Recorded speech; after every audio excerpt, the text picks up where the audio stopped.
So yesterday, Marvel Rivals released this new game mode called Ultron's Battle Matrix Protocol. And to be honest, when I first saw this get revealed, I was like, yo, this looks like some booty. But then, I played it yesterday when it came out, and I was like, hold up, wait a minute. Something ain't right. Why is this automated battler low-key really fun? Hell, why is this game mode better than a AAA Rocksteady DC game? Like, I was just confuzzled because I don't normally like these types of games either. I mean, the only time I actually had fun with this kind of game is when I played this little, something like this. It was a little mini game featured in Jedi Star Wars Survivor. Did I just say Jedi Star Wars Survivor? Okay. Star Wars Jedi Survivor, where you could put, like, enemy types down and, you could have them fight, and stuff, and like bosses and stuff. It was pretty cool in that game. I liked it. But I don't know. I think there's just things about it that mesh the original game's design into more of like a top-down tactical aspect that really made me enjoy it. And obviously, I think the base game's gameplay is more fun, but there's like so much creativity that you can make between like different team compositions that you don't really have the luxury of trying in the actual, shooter side of the game. Even if the devs want to pretend that, players have the freedom to play whatever they want, like, yeah, okay, Guang, you try winning a game against people with a brain when you only got one healer on your team. But this game mode actually lets you experiment and, play with characters in a familiar but different way than you're used to. Like, you can run around with 6 DPS in this game mode and actually win. You could fuck around and run the Avengers and still win. You could run the X-Men and still win. Now, granted, some of these team comps won't start off these games really well, but the more the game goes on, the stronger these sorts of creative team comps you can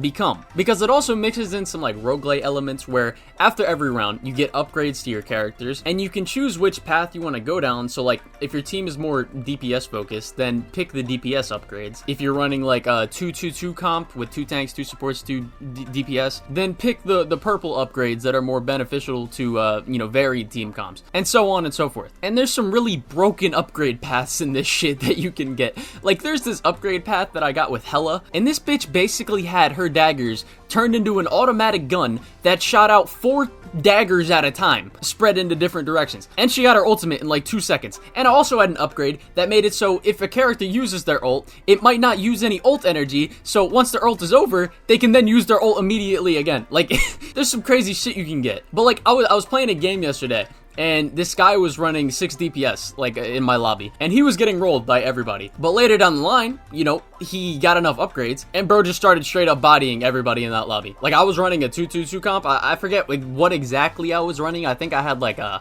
Psylocke, a Hawkeye, a Strange, a Groot, and, I forget who my healers were. I don't really remember. Regardless of the point, I didn't know what to do, because everybody was bodying him, and then, now he was just killing everybody as soon as the rounds would start, just immediately. Like, unfortunately, I didn't record this, but it was crazy how bro came back and won. And now, granted, there are certain things you can run that are just, a lot better than other things. Like, for example, I was running Hulk, Namor, Luna, Loki, Venom, and Wolverine, which I gotta say, Namor and Venom with Hulk, really fucking good, especially just this base team comp in general. Like, there was a game where I literally didn't lose a single round. Like, I deadass went undefeated, and in general, this was the most consistent team comp I found myself winning with. But I still did lose here and there because, no matter what you run, someone in the lobby can make a team that counters you. And that's the fun of it, really. Like, there's just so much to play around with, and it also, takes a step away from the more team-based element of this game that so many of us that, play ranked despise. You can actually, play this game by yourself and not have an aneurysm because of somebody else. And like, that's the fun of it, really. Like, there's just so much to play around with yourself, and you can completely change your team comp on the fly when players get eliminated, just to give yourself a better chance at winning.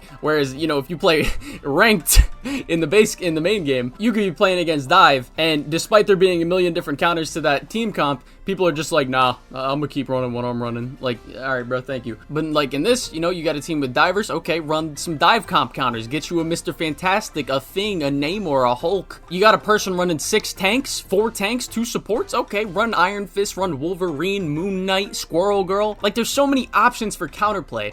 But unlike the main game that everyone plays, you're not forced into counterplay either. Because, again, you can honestly win with anything in this game mode. And honestly, after playing this, it brings me to a new point, right? I think NetEase needs to keep doing stuff like this to keep this game, I wouldn't say it's not gonna die anytime soon, but like just to keep the game breathing, you know, more often.